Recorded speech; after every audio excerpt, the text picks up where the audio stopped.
Hi guys, with today's session, we'll do session 3 and session 4, and also the questions or the activities for formative assessment and summative assessment. We will do them together on Monday. So for now, you can just go through session 3 and session 4, and Monday will cover everything which relates to the activities that are in your formative assessment and also your task in your formative assessment. So those are two aspects that you need to know. That today's we will just cover session 3 and session 4, and then on Monday we will continue further with activities that are in your formative assessment and tasks that are in your summative assessment.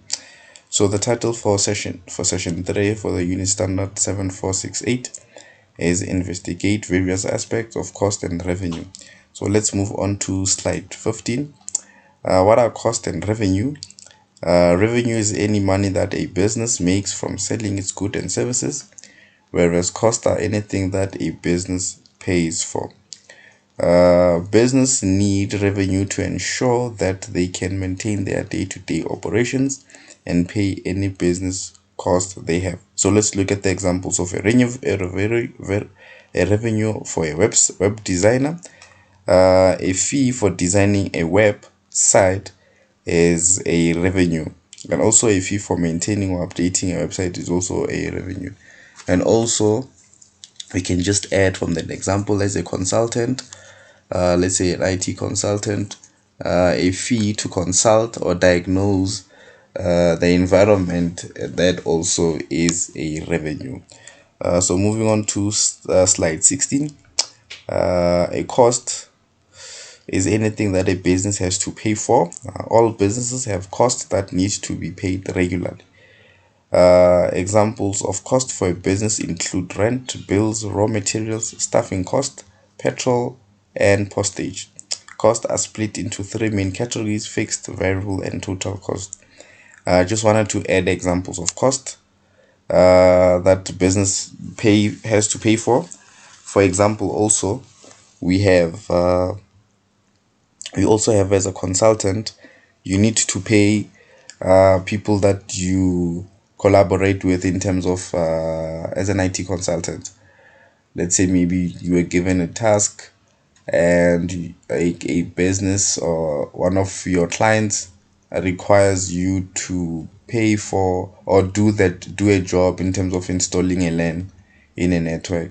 So by so doing that, you have to employ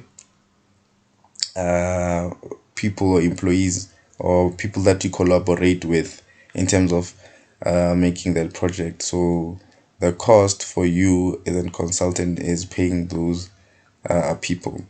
So let's look into the three main categories of cost, which are fixed, variable, and total cost. The first one is cost. The first one is fixed. Sorry, fixed cost are cost for a business that do not change, no matter what the level of output for the business. They are usually fixed for at least a year and mean that a business will pay the same amount each week, month, or year. Examples of a fixed cost include rent, insurance, salaries of staff. These cost does not change; they stay the same.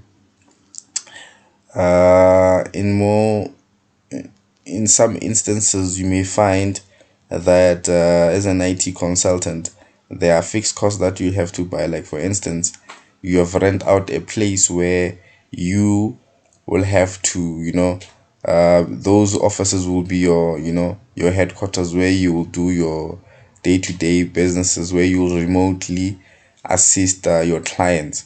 So that is more of your fixed cost. So moving on to slide 18. Variable costs are costs that change depending on the output of a business.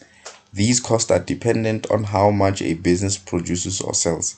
So if a business is producing or selling more, variable cost will rise. Also, if a business is producing or selling, variable cost will fall. So variable costs are costs that change depending on the output of a business. looking at the variable of costing, which includes petrol, postage, raw materials, wages, staff paid per hour. That can change based on the productivity and the set skills that your staff or employees have.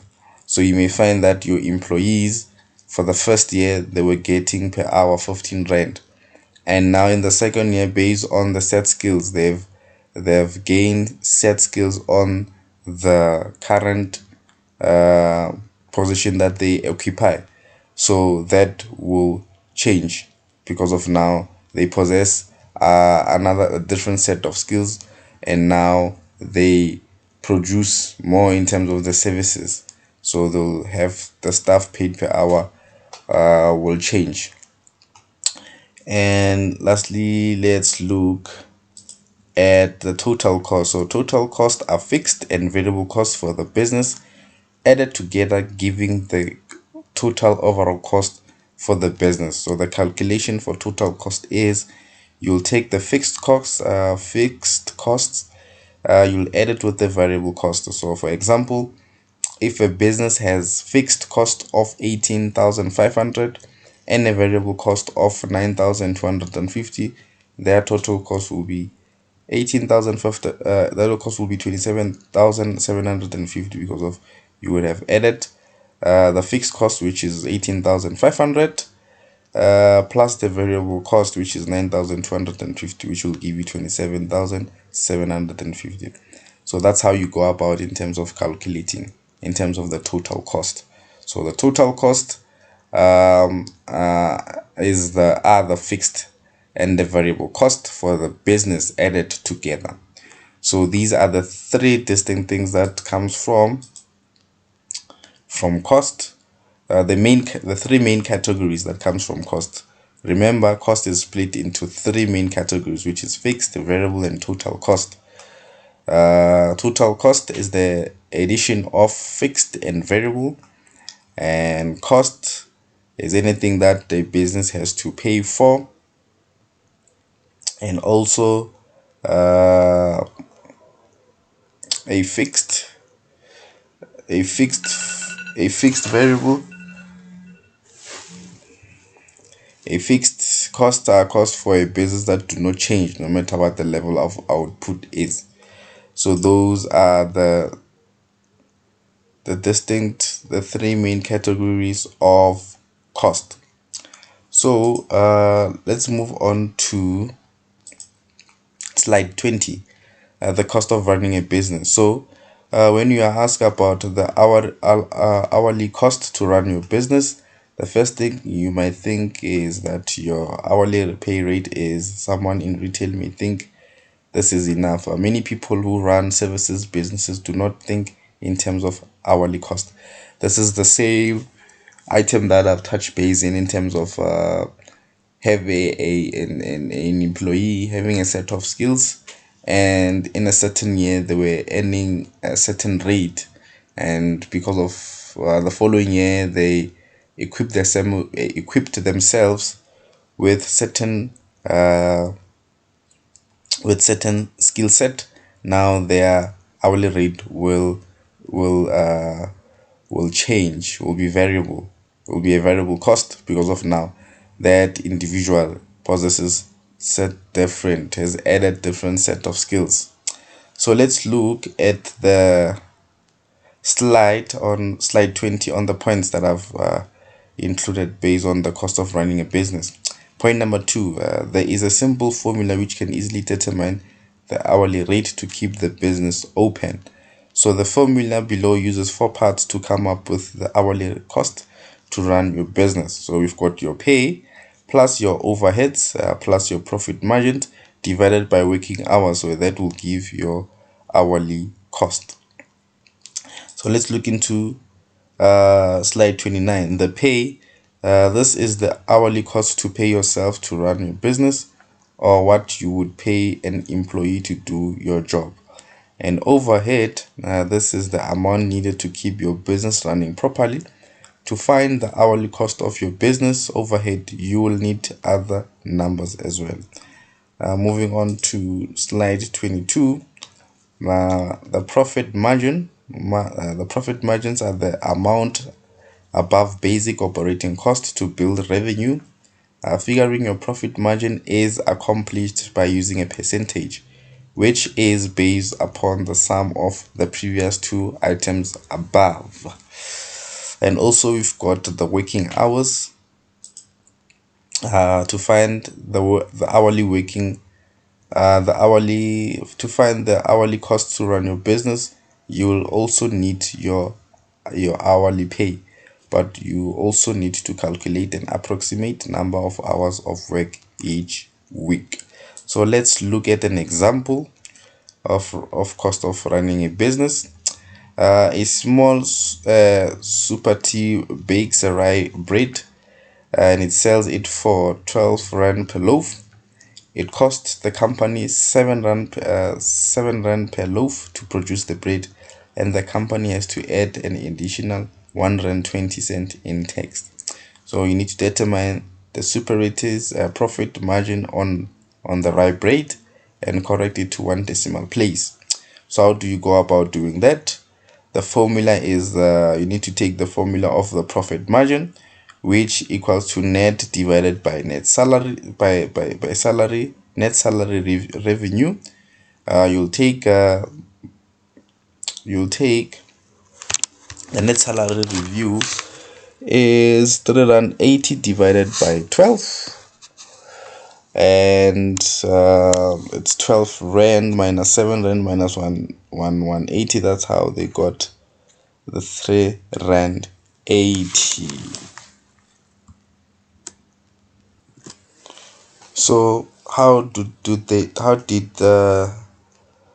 get the 380? They took the 12 rand, the 12 rand that they have in terms of the loaf, how the rye bread sells per loaf, it's 12 rand, and they minused it with 7 rand. The 7 rand, remember, it has cost the company 7 left to produce the rye bread, and they minused it with the 1 rand 20 for tax. When you add these figures, it has to give you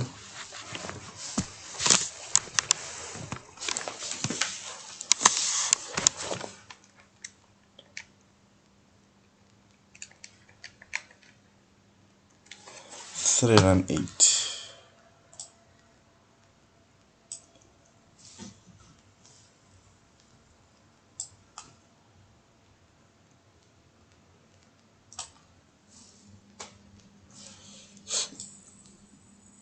So this to give you 3 rands. So we assume it's 3 rand.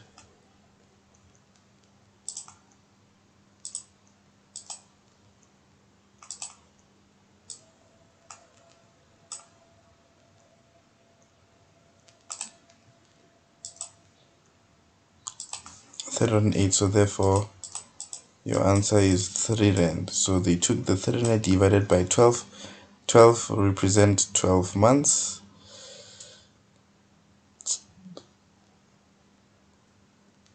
So 12, I was correct. That's correct. So 12 represent 12 months, and 3.8 divided by 12 would 0.31 0.317 0.317, and you times that by 100 to get your percentage.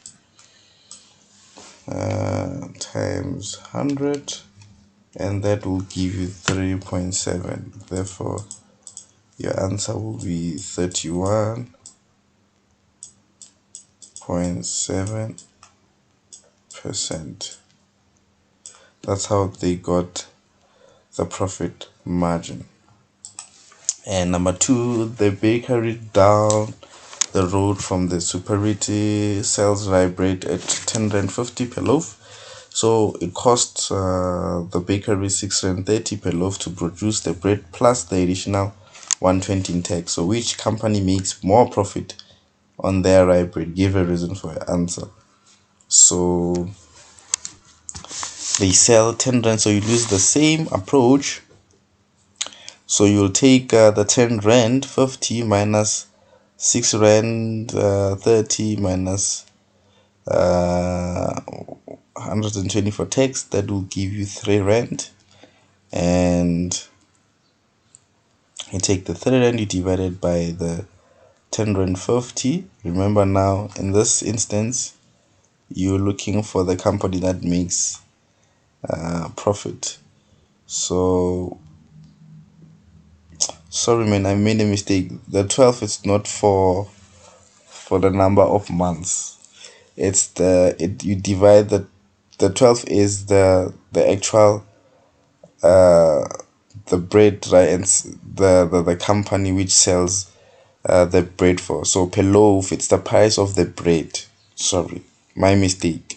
It's not the 12 months that I've included. It's the price of the bread that the company sells. My mistake, sorry. So just to correct it, this, it's the price, it's the price of it's the price of the bread.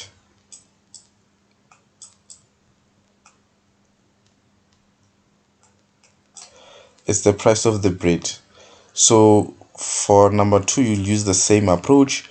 You'll take 10 and you divide it by 10, which is the price of the bread. And we remember, for you to get 3 rand, you took 10 rand 50 cent minus 6 rand 30 cent minus the tax money, which is 1 rand 20, and which will give you 3 rand. And you divide 3 rand by divide 3.00 10 rand 50, 10 rand 50, that will give you 0.28. That will give you 0.28, and you times that by 100. Answer times 100, it gives you 28. The percentage for that, it's 28.57%.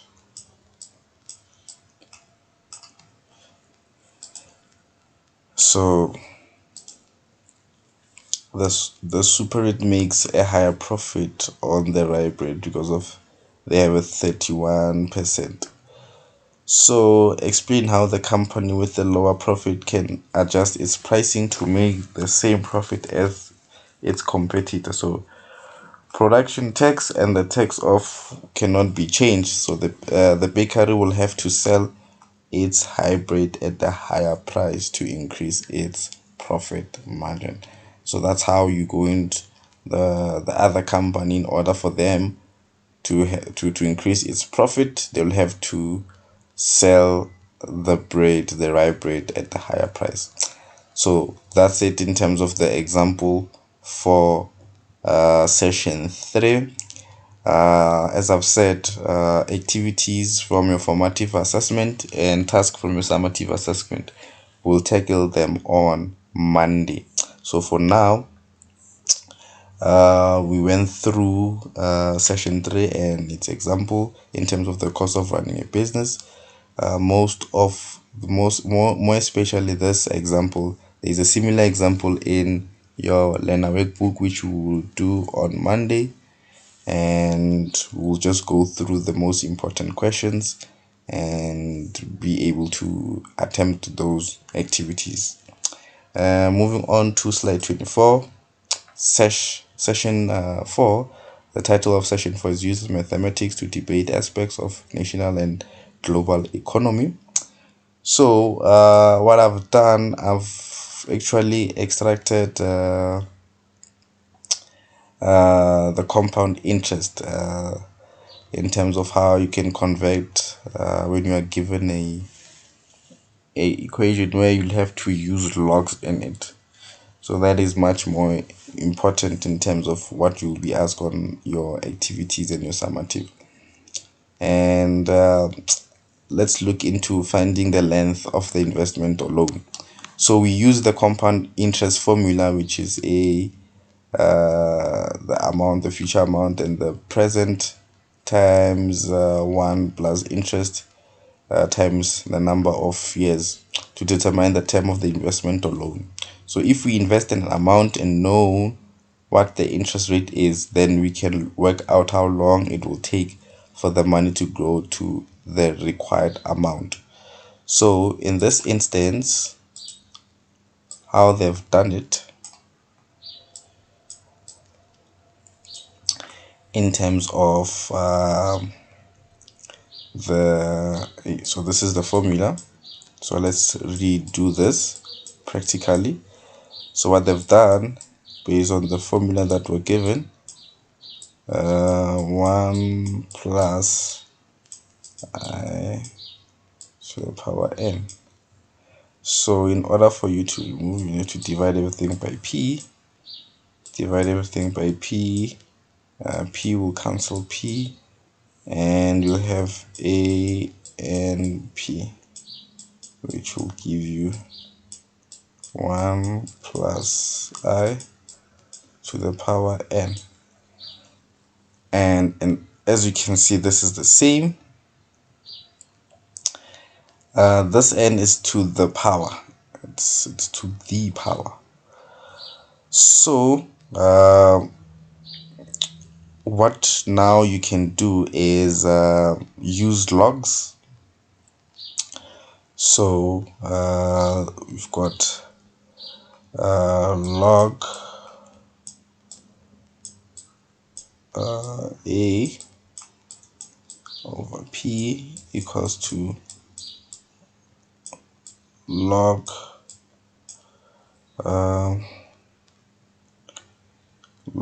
in brackets 1 plus I to the power n.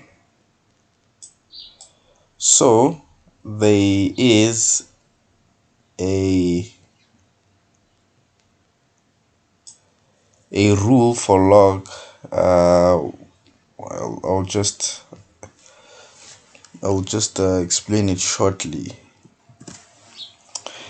In terms of this, when you have something like this as a log, the rule states that this should come to the front. So in this instance, it's going to be n log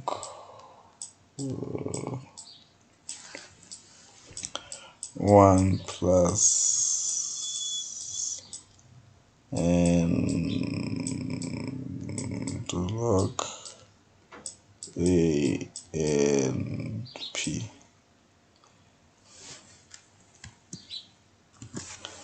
Then what you need to do from here, you divide everything because you want to make n the subject. You divide everything by log 1 plus I. Also the side you divide by log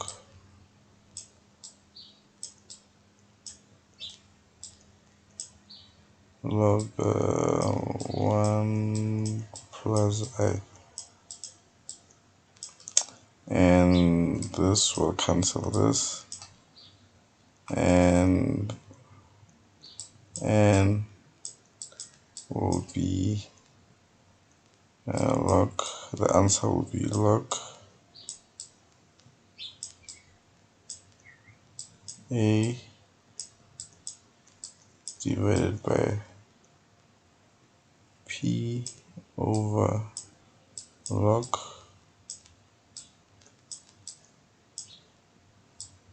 1 plus I.